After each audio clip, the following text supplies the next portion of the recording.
आज हम सीखेंगे फॉर्मेशन ऑफ प्लूरल जो हर परीक्षा में आएगा, यानी कि जो बोर्ड की एग्ज़ाम है उनमें फॉर्मेशन ऑफ प्लूरल पूछे जाते हैं, जिसको हम हिंदी में बोलते हैं बहुवचन बनाना। अब अंग्रेजी में अलग अलग प्रकार से बहुवचन बनाए जाते हैं।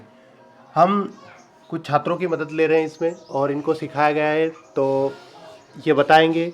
चलो गिरीश, आप पहला नियम बताओ। जिन नाउन्स के अंत में कॉन्सोनेंट हो उनमें एस जोड़कर प्लूरल बनाते हैं। तो गिरीश ने बताया कि जिन नाउन के अंत में हम लिखेंगे, जिन नाउन के अंत में कॉन्सोनेंट हो, जिन नाउन के अंत में कॉन्सोनेंट हो उनमें एस जोड़कर प्लूरल बनाया जाता है।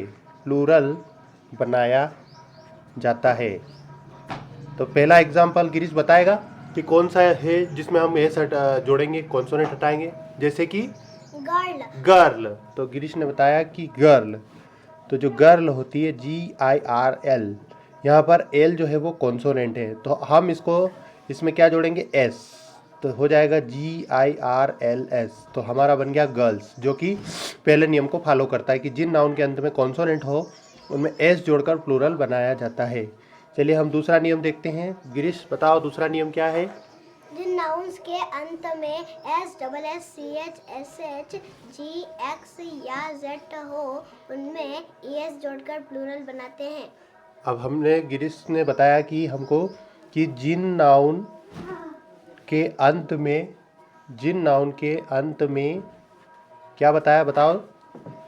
S double S C H S H G X या जेड हो उनमें क्या लगाते हैं, ES। क्या लगाया जाता है पीछे, ES, और उसको जोड़ करके ES जोड़ करके क्या बनाया जाता है, प्लूरल, जोड़ करके प्लूरल बनाते हैं। जैसे कि उदाहरण के लिए बताओ, ब्रश। अब ब्रश में पीछे आ रहा है BRUSH, ब्रश में पीछे क्या आ रहा है, SH, तो हमने देखा कि ये नियम हमारा बन रहा है यहाँ पर SH, तो इसमें हम जोड़ देंगे ES, तो हमारा बन जाएगा ब्रशेस। ES जोड़ देंगे, हमारा बन जाएगा ब्रशेस, क्योंकि यहाँ पर नियम आ रहा है कि जिस नाउन के अंत में SH, SSS, CH, SH, GX या Z हो उनमें ES जोड़कर प्लूरल बनाते हैं। जो ब्रश हमारा बन गया ब्रशेस। बहुत ही इम्पोर्टेंट होते हैं ये प्लूरल बहुवचन बनाना, और ये अगर नियम आप सीख लेंगे तो आपको बहुत ही ज़्यादा काम में परीक्षा में आएंगे। चलिए तीसरा नियम गिरीश से पूछते हैं हम। तीसरा नियम बताओ। जिन नाउन्स के अंत में ओ या ओ से पहले कोई कॉन्सोनेंट हो उनमें एस जोड़कर प्लूरल बनाते हैं। अब गिरीश ने बताया कि जिन नाउन के अंत में, चलिए देखते हैं, जिन नाउन के अंत में जिन नाउन के अंत में ओ होता है और ओ से पहले कोई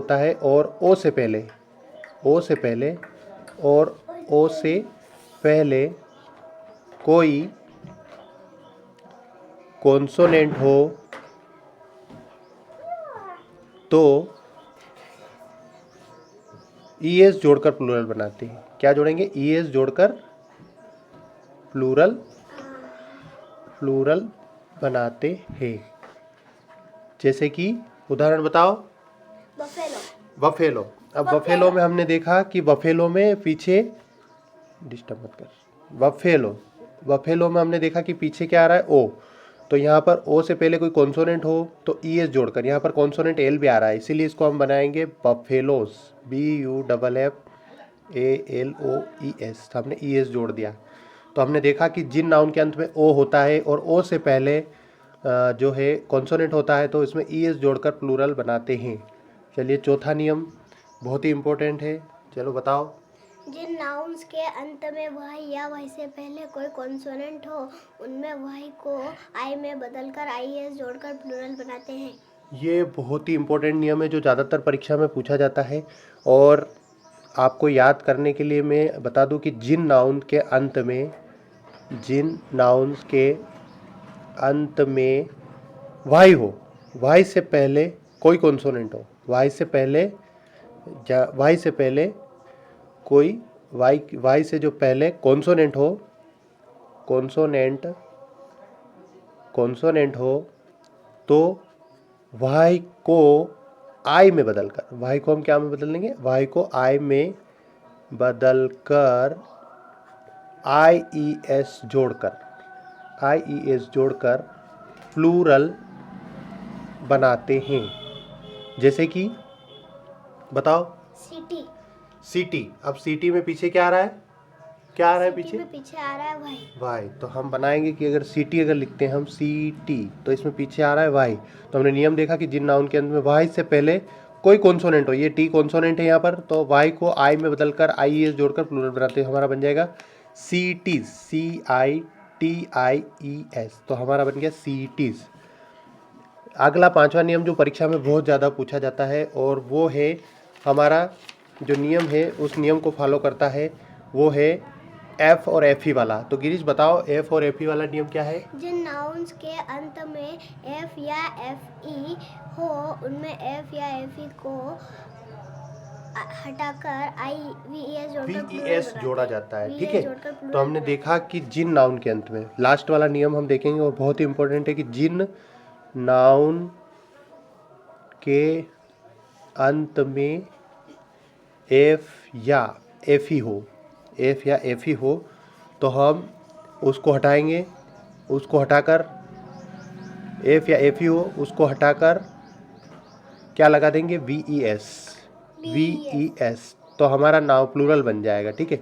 VVS जोड़ते हैं, उसको हटाकर VVS जोड़ते हैं तो प्लूरल बन जाता है, बहुवचन बन जाता है, प्लूरल बन जाता है। जैसे कि काफ, एक बछड़ा होता है काफ, तो इसमें F हटाएंगे तो यहाँ पर बन जाएगा काफ्स, VES लगा देंगे, यहाँ F हटाएंगे VES लगाएंगे।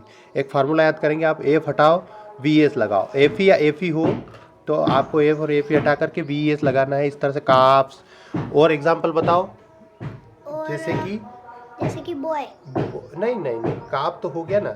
नाइफ, चाकू, नाइफ, पीछे क्या आ रहा है, FE आ रहा है, तो हम देखेंगे कि नाइफ, KNIFE, तो नाइफ यानी इसका बनाएंगे नाइफ्स, KNIVES। तो इस तरह से हमने FE हटाया, F हटाया और VES लगाया। अगर आपको ये 5 नियम अच्छे से हो जाएंगे तो आपको किसी भी प्रकार की दिक्कत जो है बहुवचन बनाने में नहीं आएगी। आप इनको बहुत अच्छे से याद कर लें और गिरीश ने मेरी हेल्प करी है इसमें, इसको पूरे याद है 5 नियम। बताओ गिरीश, अगर आपको अच्छा लगा हो चैनल तो किस तरह से बताना है लोगों को, कैसे बताएं? कि चैनल को सब्सक्राइब कीजिए, लाइक कीजिए। घबरा रहा है वो क्योंकि उसने यूट्यूब पे वीडियो बनाना है बहुत कम और जो है कभी कैमरा फेस नहीं किया है, इसलिए। बाकी इसी प्रकार के वीडियो अगर आपको चाहिए तो प्लीज़ कमेंट कीजिए और मुझे बताइए कि आपको क्या गलतियाँ लगी और प्रेरित कीजिए हमको बनाने के लिए। धन्यवाद, थैंक यू।